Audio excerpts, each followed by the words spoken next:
لمّا تفتكر نفْسك في البداية وتشوف الطاقة اللي كنت فيها والحماس اللي كنت فيه، وبعد كده ترجع تقارن نفْسك دلوقتي، اللي هو تشوف اللي هو إيه العيشة اللي أنا عايشها دي، what this man. السلام عليكم ورحمة الله وبركاته، أهلًا بيكم في فيديو جديد. خلّيني بس كده في الأول أسألكم سؤال، هو الشغف والّا الحماس أو التحفيز اللي بييجي الأول والّا المذاكرة أو الشغل بتاعك، يعني الحماس الأول والّا العمل الأول؟ أي حد بديهي جدًا وإجابة بديهية جدًا هيقول لك طبعًا الحماس، إزاي يعني هاقوم أشتغل والّا أقوم أعمل حاجة أو هاقوم أذاكر من غير ما أكون متحمس ويكون عندي energy مثلًا ويكون عندي طاقة، وأروح بقى أعمل search على اليوتيوب عن الmotivation وأشوف videos بالموسيقى اللي فيها بالكلام وبالجري، فيدّيك إيحاء كده إن أنت عايز تقوم تجري وتعمل وتنجز حاجات كتير وتاخد shot دوبامين ويقعد يلعب بقى في العواطف بتاعتك والمشاعر بتاعتك، فبالتالي المخ بيطلّع shot دوبامين يعني لمّا يلعب في العواطف والمشاعر وكده.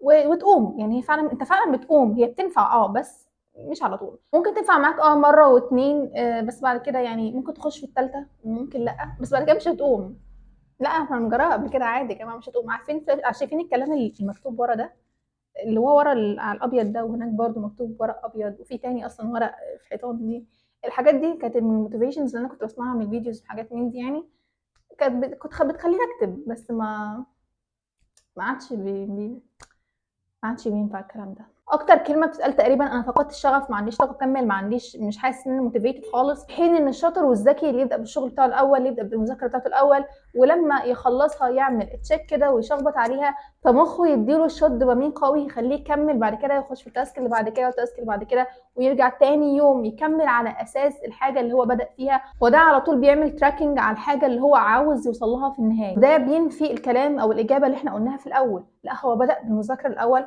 بدأ بشغله الأول، وبعد كده حاسس إن هو عنده طاقة إن هو يكمّل بعد كده. أنا لمّا كنت في ثانوية عامة على فكرة ما كانش في طاقة ولا كان في روح ولا كان يعني بجد كان زي الإحساس اللي أنتم حاسينه دلوقتي، متأكدة إن هو نفس الإحساس اللي أنتم حاسينه دلوقتي، فعلًا ما كانش في طاقة إن أنا أكمّل، بس في نفس الوقت كنت باستمر، ما كنتش أبدًا، أبدًا ولما الآن أبدًا برضه إن أنا أربط المذاكرة بتاعتي بالحماس أو بالشغف أو بالطاقة، لأ، وكمان كان في رقيب، كان عندي مثلًا مدرسين كانوا رقيبين عليَّ مثلًا، حلمي وهدفي كان ده أكتر حاجة هتقوّمك أصلًا هم حلمك وهدفك، حتى لو أنت تعبان.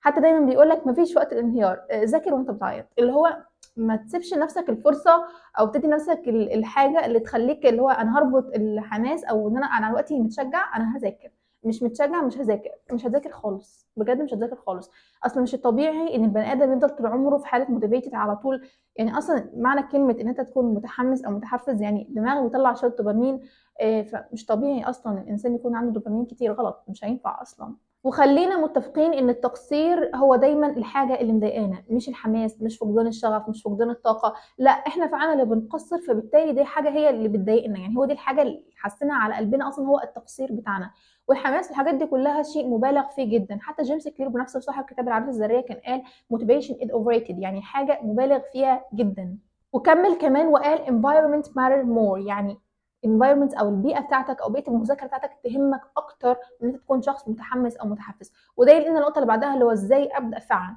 إزاي أبدأ فعلًا من غير ما أكون متحمس أو من غير ما أكون مثلًا أو لمّا أكون فاقد الشغف زي الفترة الحالية كلنا بنمر بيها، اللي هو أبدأ إزاي وأنا أصلًا ما عنديش طاقة إن أنا أكمل. حاجتين يخلّوك تبدأ فعلًا، أول حاجة بيئة العمل أو بيئة المذاكرة بتاعتك زي ما جيمس كلير قال، ومن قبل ما أسمعها من جيمس كلير أصلًا عندنا في ديننا النضافة من الإيمان، فإحنا محتاجين نرتّب المكان بتاعنا، لإن الشياطين على فكرة هي اللي بتجيب الطاقة السلبية، فبالتالي لمّا يكون مكان مرتب والمكان نضيف فده بيدّيك إحساس بالراحة، والمكان فعلًا تحس إنه بيجيب لك طاقة إيجابية، فنهتم جدًا إن إحنا يكون المكان حوالينا مرتب خالص، وكل أدواتنا تكون موجودة، قُلنا الكلام ده قبل كده في فيديو بتاع اللي هو المذاكرة ببطء و6 نصائح للتركيز، لو كل أدواتك تكون جنبك، وفي ناس عملت comment طب إحنا مش في أوضة لوحدنا، حتى لو مش في أوضة لوحدك حاولوا بقدر الإمكان ترتبوا المكان اللي أنتم فيه.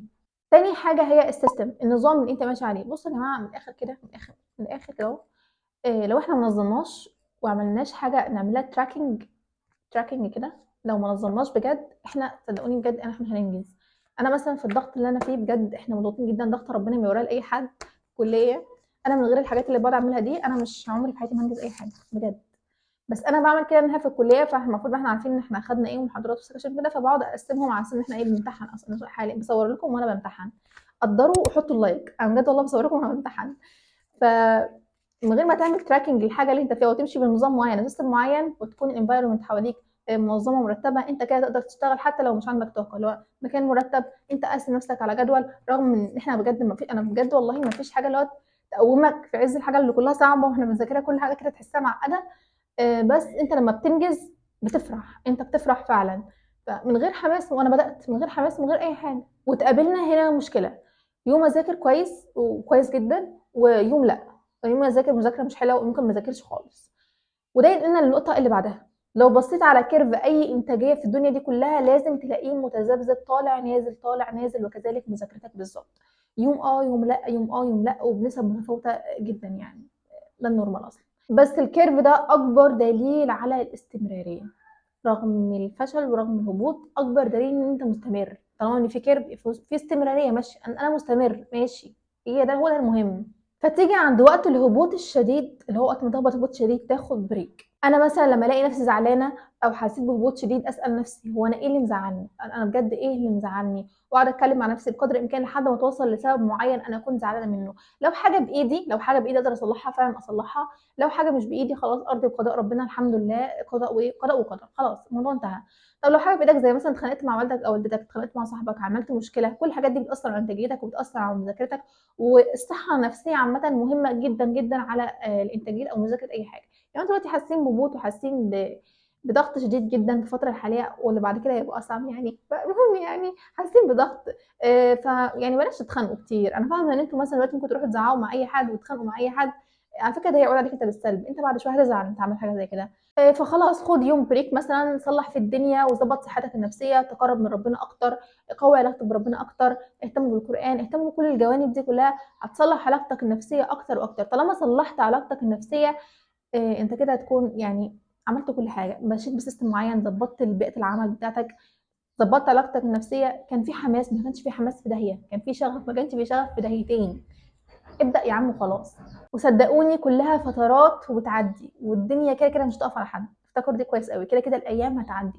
لو خايفين، لو انت خايف من الامتحانات، خايف من الوضع، خايف من اي حاجه، افتكر ان هي كده كده هتعدي، والدنيا كده مش هتقف على حد. وقال ليس الانسان الا ما سعى. مش هقول لك بقى حماس وبتنجان، ربنا قال السعي بتاعك، ما قالش الحماس بتاعك اهو، وقال السعي بتاعك انت مستمر. انا هجازك على السعي بتاعك وعلى الاستمراريه بتاعتك دي يا عم. وكل عمل بصير الله عملكم ورسوله والمؤمنون. برضو العمل بتاعك اللي هشوفه، ما قالش الحماس، ما قالش بقى بتنجان. فنفكنا من الشغف خالص يا جماعه. ما تقعدوش تعملوا سيرش بقى على اليوتيوب عن الموتيفيشن وبتاع وتضيعوا وقتكم، لا خالص. واهدوا، وان شاء الله بجد كل واحد فيكم يحقق حلمه.